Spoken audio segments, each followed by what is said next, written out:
was definitely too warm to sleep with much of a blanket last night. Because man, oh man, did it get hot. It still kind of is, but it's about time to crack that door open and let some of the fresh air in.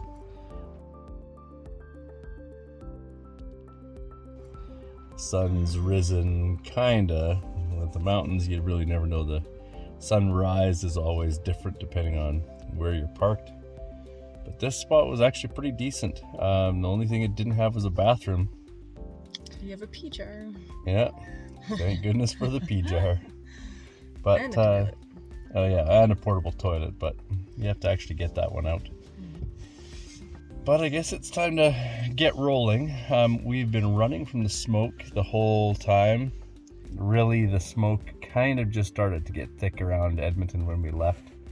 And then it was horribly thick when we met up with a friend in Canmore yesterday.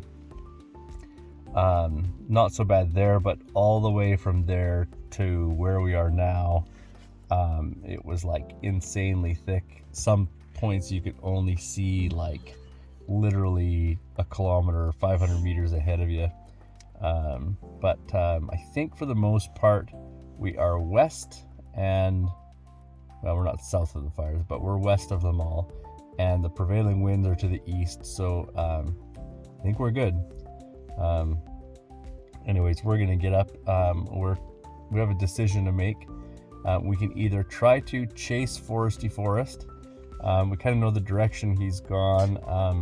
Tempted to see if we can't go and track him down. I think he lost cell service before he could say anything more detailed than that.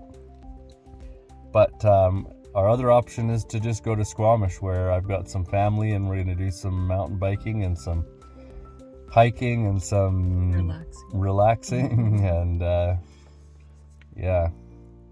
But first, it's time to get out of bed. That's always the first obstacle of the day. Although it's getting easier with it getting brutally warm. Yeah, it is getting awfully hot in here, so we're at least going to crack a door, maybe even stretch a little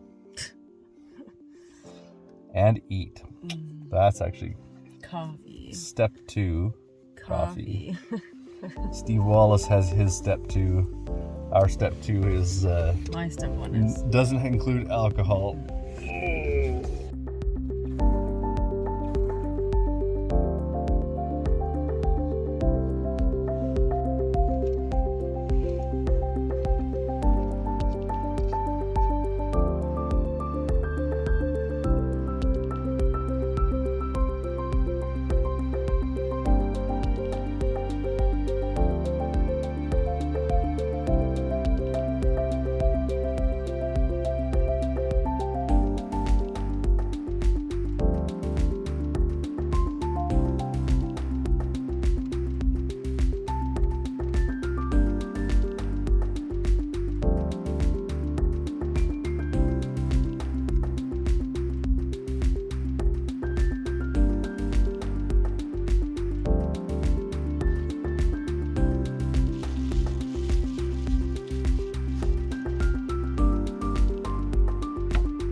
So we've stopped in the town of Lilloet.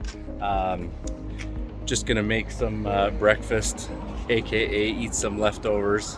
We're just parked on the street here. Marilyn is setting up the 1-burner stove so we can just rewarm that on days where we want to be fast. Sometimes leftovers are the best way to go about it. We went through Okotoks and they have an amazing Vietnamese restaurant there. The pho is incredible, so we had to stop and get some, and always order the extra large because then you have like 3 days worth of soup. So we're going to get that into us. We're going to brew up some coffee. We're going to fill up because we're going into a pretty remote area. Was chatting with Foresty yesterday, and it's one of those areas that's small enough that you can probably track everybody down. So either way, there's some mines back in there we want to go explore. So one way or another, there's all kinds of things in there for us to go look at.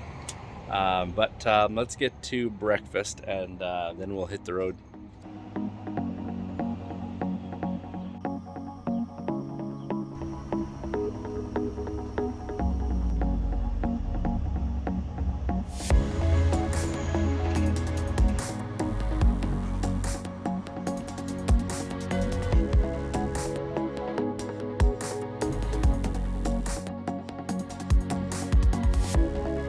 That's the thing you gotta love about small towns. You got the wildlife running right through the middle of it.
So we're on our way to Gold Bridge. We're just enjoying the scenery. You can actually see quite a bit, even though the smoke is pretty bad. We just left Lillooet, right? Yeah, we just left Lillooet. They say it's a 3-hour drive, but it's only like 100K. I think it's not even that. But this road is pretty windy. Fingers crossed we can run into Foresty. I'm imagining where he is, there's no cell service. Everything gets spotty out here. This is almost as remote as you can get where there's still actually roads. But yeah, in a nutshell, that's our plan. I don't know what we're gonna have out here for places to buy gas. And we didn't bring any extra capacity with us. So fingers crossed we got enough to do it.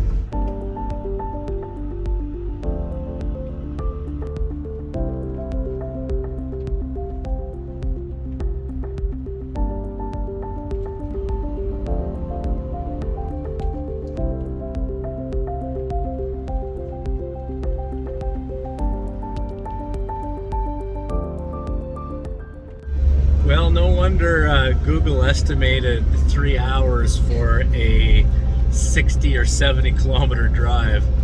This road is windy. Hairpin corners on almost every waterway. Narrow roads. Some people just flying down them, others just creeping along like we are. Some parts are gravel. Yeah, gravel sections. They got a full-time job here keeping this road from slipping off the mountain, but gorgeous, beautiful place. Every corner you turn, there's a new vista.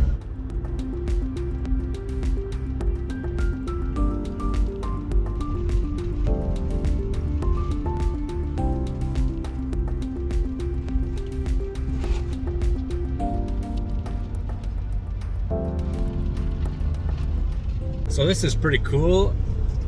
I didn't know we would find this rock tunnel. There's a dam here, and they've also got a spillway. It looks like an overflow spillway. I don't know if this is a hydro dam or not, but it must be.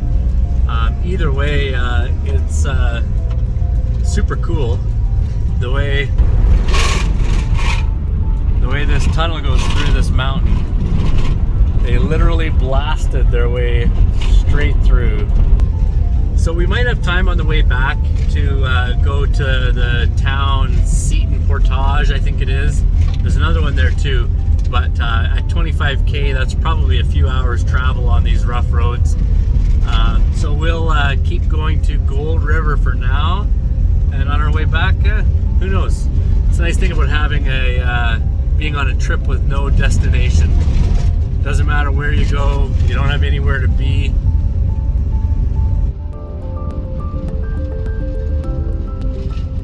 Well, it's like someone rolled out the red carpet. Somehow we are back on paved road. I don't know how long it's gonna last, but sure is nice. Makes the travel faster, smoother, less rattling, noisy. I doubt it's gonna speed us up that much or shave that much off of the 3-hour trip time, but nonetheless, it's nice for it to be smooth. It's not rattling this old jalopy apart. I think we're gonna have about 30% less rust by the time we get there.